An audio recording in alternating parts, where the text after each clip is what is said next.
It's so nice and cool today, so I'm going to share a little bit of canning some onion soup. This is considered a safe but untested recipe, but it will have less than 50% solids, and the rest of it will be broth. This is my beef broth that I'm using. I've got Worcestershire sauce to put in it. Use about 1.5 tablespoons of olive oil, and that's it for the whole batch.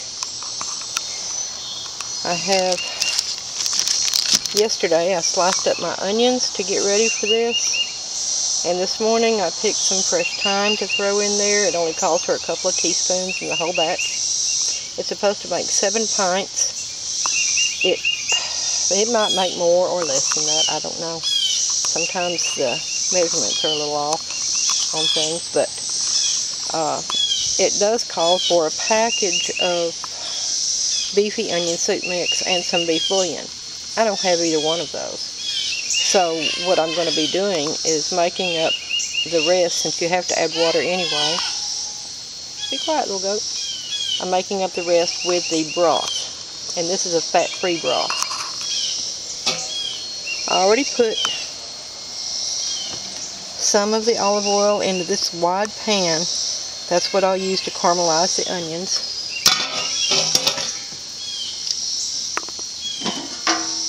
My jars are in this pan. It's my big old roaster.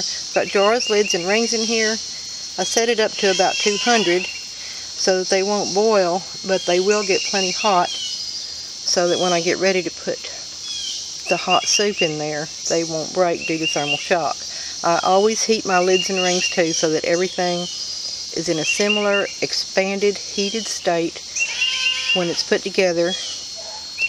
Whenever I fill the jars, I'll put the lids and rings on and set them back in here to stay hot.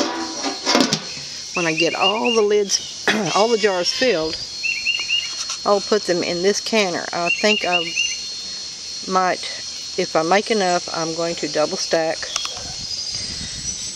I'll use the rack from my smaller canner, which means it won't stack as many in the top, but it will stack them. I did it the other day and it worked out really well.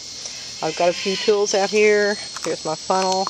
There's a chopstick, but as thin as the soup is, it probably won't need debubbling. I don't need salt today, so I don't need that. I will set jars on a plate to keep spills down. All I need to do now is get vinegar into this little cup and get a paper towel or a clean cloth to dip into it, and that will be what I wipe the rims of the jars with. Okay, I'll be back later with some more details. Okay, I've got onions in my big pan. I don't know if you can see very well in there, but anyway, I've got onions in my big pan that I'm going to be caramelizing. I'm going to use the lower heat. I don't want them to fry. I just want them to caramelize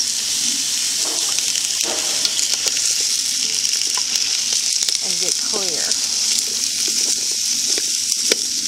So I'll stir them for a while. Get them where I want them. This pan is really wide, and it should pretty much do the trick instead of having to use two smaller, narrower pans. These are the onions I cut up yesterday. There's nothing but about 1 tablespoon of olive oil in here. So I'm tossing them around to get them coated. They can break apart. I'm going to let them sweat a little bit with the lid on so I can get them down in there better. And when I do the next step, I'll be right back with you.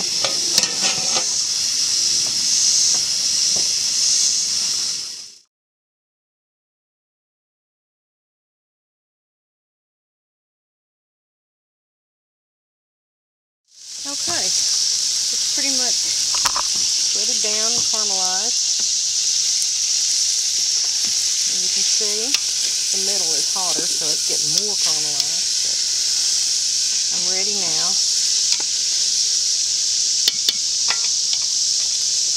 some other things. I picked thyme out of my garden this morning. It calls for about 2 teaspoons of thyme. So I'm just going to pull some of the leaves off in here. That smells really good. Nothing like fresh ground herbs.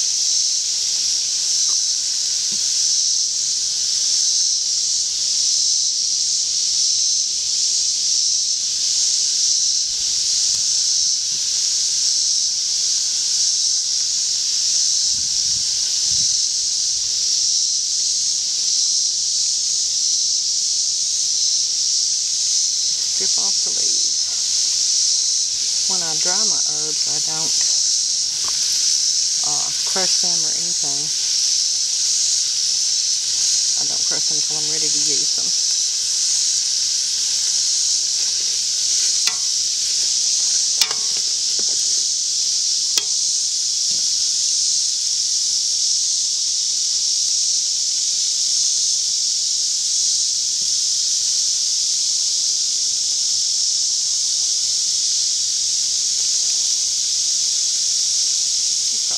More time than I needed.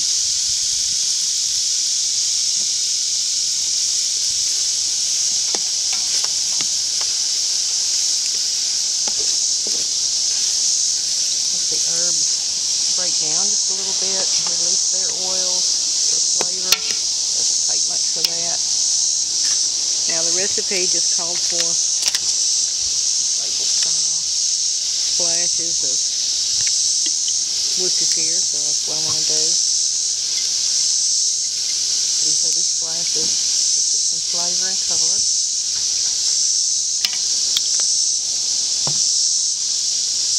Smells better and better.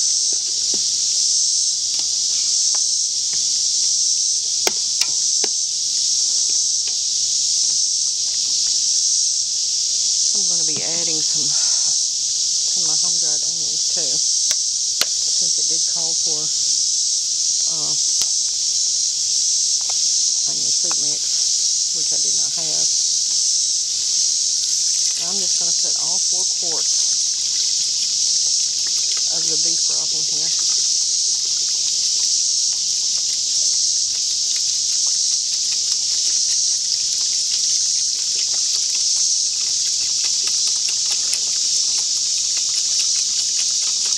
Because instead of adding water and soup mix and beef bouillon, I'm going to just use straight up beef broth for the whole thing. Okay, I put about 2 good handfuls of these dried onions in there. These are just green onion tops. They have a lot of flavor to them. Anyway, let's see how rich this broth looks. According to USDA guidelines, a soup is considered a soup if it's half solids and the rest of it is liquids, and this goes well beyond that by having less than half solids and more liquid. So I'm going to get this stirred up. I'll let it simmer. I've got my heat, I'll turn my heat up a little higher, bring it to a boil, and then I'll let it simmer and get those green onions rehydrated. If it appears like it's not going to be according to USDA guidelines for soup, I'll just add some more water to it and it'll be fine. But it already looks wonderful. By the time it's through canning, we'll have, the recipe says 7 pints, so we'll see what that makes. I actually put 12 jars over in the roaster to preheat. And I won't put them over in the pressure canner until I've got all the jars filled. I'll put the filled jars back into the roaster over here.